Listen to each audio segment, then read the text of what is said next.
শহীদ দিবস ও আন্তর্জাতিক মাতৃভাষা দিবস 2023 উপলক্ষে ডিসি স্কয়ারের মাঠে জেলা প্রশাসকের আয়োজনে 8 দিনব্যাপী বইমেলার শুভ উদ্বোধন করা হয়েছে।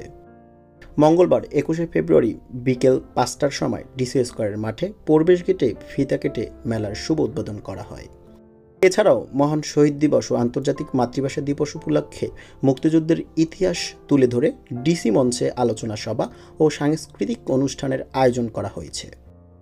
পটুয়াখালী জেলা প্রশাসক শফিকুল ইসলামের সভাপতিত্বে উদ্বোধনী অনুষ্ঠানে প্রধান অতিথি হিসেবে উপস্থিত ছিলেন পটুয়াখালী 1 আসনের সংসদ সদস্য আলহাজ অ্যাডভোকেট শাহজাহান মিয়া।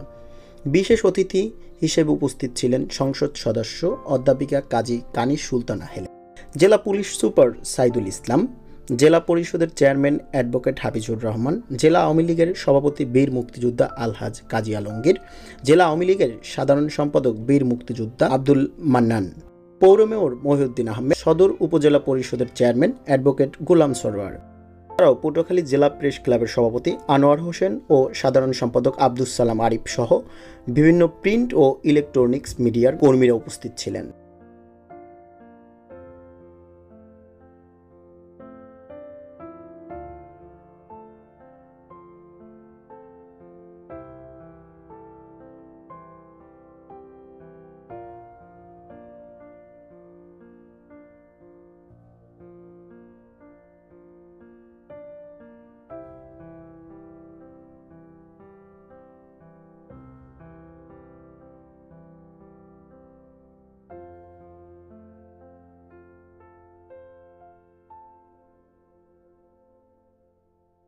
বিস্তারের ফলে মানুষের যে পূর্বেকার সেই মৌলিক চেতনা থেকে মানুষ দূরে সরে যাচ্ছে। যেমন আমি খুব বিস্মিত হয়ে গিয়েছি একটা সময় আমরা যখন ছাত্র ছিলাম সেই সময়টায় আমরা 21শে ফেব্রুয়ারি রাত্র থেকেই অনেকগুলো আমাদের দেশাত্মবোধক গান বাজতে থাকতো। আমার ভাইয়ের রক্তের আমার 21শে ফেব্রুয়ারি, সালাম সালাম হাজার সালাম সর্বে, এই জাতীয় গান সারা রাত্র বাজতে থাকতো। কিন্তু এখন আর সেটা দেখা যাচ্ছে। অর্থাৎ নতুন প্রজন্ম আমাদের এই মুক্তিযোদ্ধা, আমাদের এই ভাষা আন্দোলন, এই চেতনা থেকে এবং বাঙালি সংস্কৃতির চেতনা থেকে তারা দূরে সরে গিয়েছে। তারা এখন ম্যাক্সিমাম ছেলেমেয়েরাই এই ইন্টারনেট আসক্তিতে তারা নিমজ্জিত এবং এর ফলশ্রুতি আছে। আর অন্য দিকটা হচ্ছে বিদেশি আকার সংস্কৃতি। বিদেশি সংস্কৃতি আমাদের মূল সংস্কৃতিটাকে ক্রমান্বয়ে তারা গ্রাস করে ফেলছে, যে কারণে মানুষের সময়টা তো নির্দিষ্ট সময়। এই নির্দিষ্ট সময়টা একদিকে আমাদের ফ্যামিলি যে গৃহবধূরা তারা এই বিদেশি চ্যানেলের প্রতি তারা আকৃষ্ট হয়ে তারা সময়টাও দিকে তারা ব্যয় করে ফেলছে। আর নতুন প্রজন্মের ছেলেমেয়েরা তারা এই হ্যান্ড ডিভাইসের প্রতি তারা আসক্ত করছে, তারা সেদিকে তারা সময়টা দিচ্ছে। এখন এই বইয়ের প্রতি মানুষের আগ্রহটা হারিয়ে দিচ্ছে এবং বইয়ের যে কদর, এই কদরটা একসময় ছিল। মানুষের অবসর সময় মানুষ কী করবে? তারা বসে বসে বই পড়তো। এখন সেই সময়টা তারা পাচ্ছে। ছেলেমেয়েরা তারা এই বিভিন্ন মিডিয়া তারা চলে গিয়েছে। অসংখ্য চ্যানেল, কোন চ্যানেল দেখে কোন চ্যানেল দেখবে। একটা সময় আমরা শুধুমাত্র বিটিভি আমরা দেখতাম। বিটিভির একটি নাটক, একটি সিনেমা আমরা দেখতাম। এক মাসে একটি সিনেমা অথবা সপ্তাহে একটি সিনেমা, 15 দিনে একটি সিনেমা দেখতাম। এখন তো প্রতিনিয়ত বিভিন্ন চ্যানেলে বিভিন্ন ছবি, বিভিন্ন নাটক দেখা যায়। আবার ওই মানুষ পড়তো কেন? পড়তো মানুষ জ্ঞান অন্বেষণের জন্য। এখন সেই সময়টা এই যে ইউটিউবের প্রতি, ইউটিউবে অনেক কন্টেন্ট আছে, সেখানে মানুষ দেখতে ছেলেমেয়েরা দেখতে, যে কারণে বইয়ের প্রতি আগ্রহ ছেলেমেয়েরা হারিয়ে যাচ্ছে। তো এই বিদেশি মিডিয়া, বিদেশি সংস্কৃতির আগ্রাসন, আমাদের দেশীয় সংস্কৃতি আগ্রাসন, এই যে আউল বাউল লালনের দেশে মাইকেল জ্যাকসন আইরনের এই সমস্যাটাই এখন প্রভাব। স্যার, পরবর্তী প্রজন্মের জন্য কিছু বলেন যে এই বই যে হারাচ্ছে, আগ্রহ যে হারাচ্ছে, এই কারণে আসলে কি হতে পারে পরবর্তী? হ্যাঁ, পরবর্তী প্রজন্মের প্রতি আমার অনুরোধ থাকবে তারা আবার সেই বইয়ের কাছে ফিরে আসুক। বইয়ের কাছে ফিরে আসতে হলে তাদেরকে বই পড়তে হবে।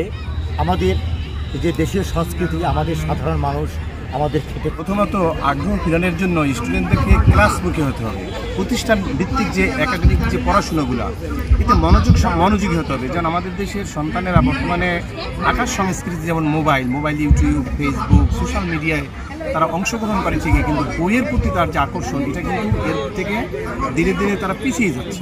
আসলে এই বই হচ্ছে জ্ঞানের ভাণ্ডার, একটা সমাজের দর্পণ স্বরূপ হচ্ছে বই।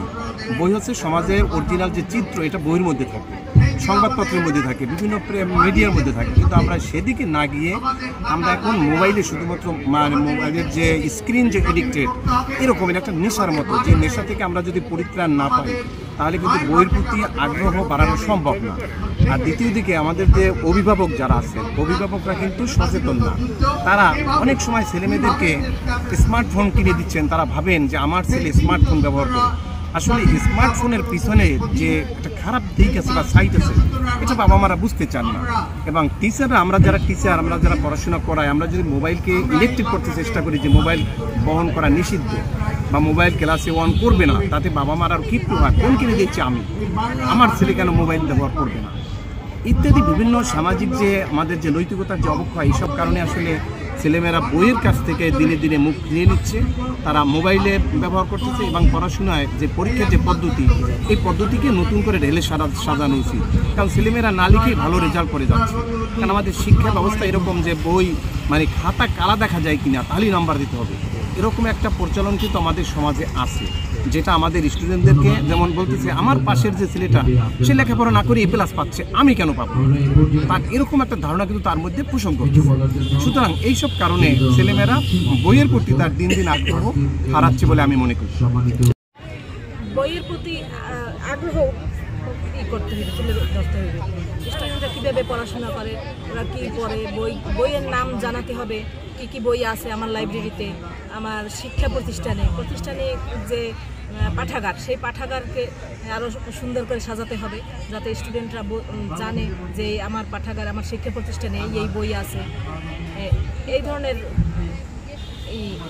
দিয়ে তাদেরকে তারপর বিভিন্ন রকম অনুষ্ঠানের মাধ্যমে আগ্রহী করে তুলতে হবে, যেমন বক্তৃতা অনুষ্ঠান, ওদেরকে ভালো পুরস্কৃত করা, বই আমাদের লাইব্রেরিতেই যেমন বই পড়ে ওদেরকে আনন্দ দেওয়া, গল্প বলা, তারপরে বিভিন্ন রকমের অনুষ্ঠান, এরকমের সাংস্কৃতিক অনুষ্ঠান করে ওদেরকে আনন্দিত করা আর কি।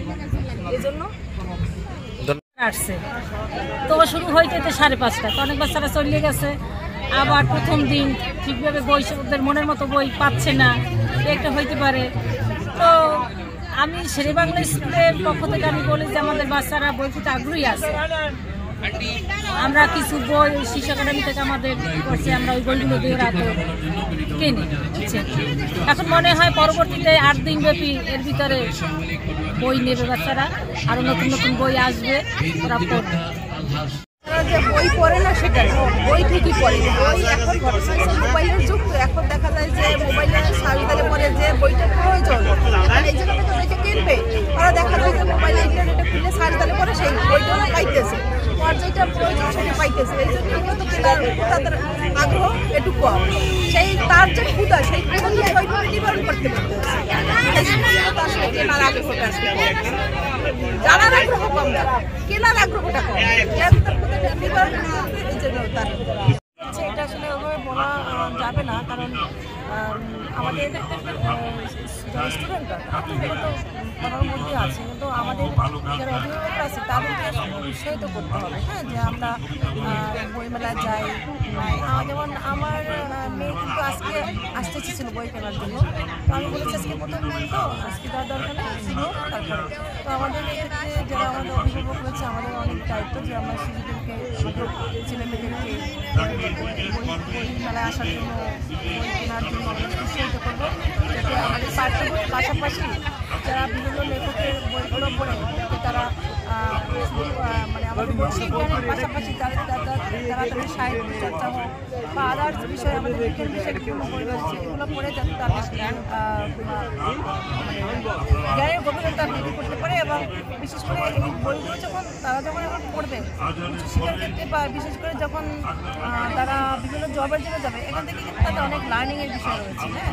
তো সেক্ষেত্রে আমি মনে করি যে আমাদের অভিভাবকদের একটা বিরাট ভূমিকা রয়েছে তাদের বিষয় দেবে না। পাশাপাশি আমাদের এখন যে আমাদের শিক্ষা প্রতিষ্ঠানগুলো রয়েছে, তারা বলবে যে আমাদের বইমেলা হচ্ছে, তোমরা সেখানে যাও, হ্যাঁ, দেখো, তোমাদের ভালো লাগার বইগুলো কেনো, বইগুলো পড়ো। এবং এই বই কেনার জন্য যে একটা যেহেতু টাকার খরচের দরকার, সেক্ষেত্রে আমাদের অভিভাবকদের একটু উদারও হতে হবে। তো ঠিক আছে, চলো তোমাকে আমরা বই কিনে দেই, হ্যাঁ। তো তাহলে আসলে ওরা আগ্রহ ফিরে পাবে।